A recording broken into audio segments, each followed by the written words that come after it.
Hello friends, this is Tara from tarasbook.com and Tara's Healthy Life on Facebook and YouTube. Today I'm sharing a little bit about honey. It's not just this sweet, wonderful treat that we add to so many wonderful things, put on English muffins or put in our tea. It's much more than that.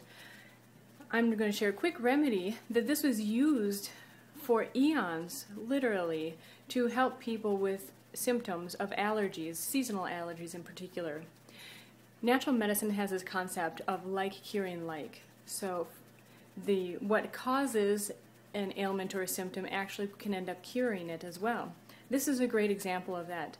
Back in the day, people commonly knew that you just take a piece of honeycomb, a little, and some honey, you chew on it for a while, and that will help relieve symptoms of allergies. I know of one woman in particular that I run into often. She was telling me, we're talking about local honey, the great resources that we have available to us, honeycomb, stuff that's not treated, it's all in its natural form, it's fabulous. And she said that she's been taking this every morning, she's been chewing on a piece of honey.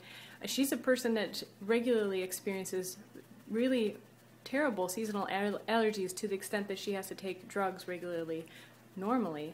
And she said this year she doesn't even have watery eyes, and she's been taking a little piece of honey every morning and chewing on it, and that honeycomb, that is. And so what a great natural remedy.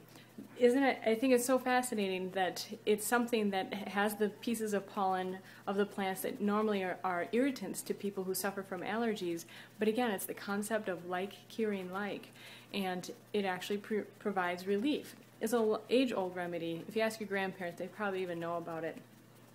But a second thing, what do we do with honey when it's already started to crystallize? It's hard to use a piece of, crystallized honey in anything. What I like to do, first of all, I often use honey in my tea.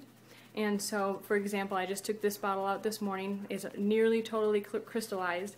I took a little bit off the top, enough to put in my tea, and I replaced that amount with a little bit of water. So the next time I have tea and want to add honey, is already liquefied and it's in a nice concentration. Again, you don't want to add too much water and overly water it down, but just enough to replace the quantity that you would be using anyways. Shake it up a little bit, keep it in the cupboard, and it'll be ready for your next use. Another thing is, a lot of people recommend putting it in the microwave. I personally do not use the microwave. If I put it in the microwave, what's going to happen is it's going to kill many of the beneficial constituents that are in the honey, for example, the enzymes, which help us with the digestion and even the allergy relief, for example. So what I do instead is I take the container, whatever container it is in, of my local honey, and I'll put it in a bowl of warm water. Now this takes a while, so obviously we have to plan ahead a little bit, but it's a great natural way to revive the honey without killing the natural constituents that are very, very helpful. There's so many wonderful benefits to it. There's no wonder that they found honey in the catacombs of the tombs in Egypt.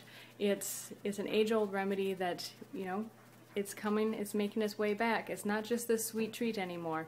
There's so much more to it.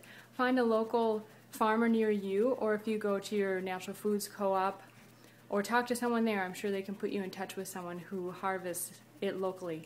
Try it in different seasons. It's going to have different flavors because of the different plants that are pollinating. It's really fascinating. Give it a try.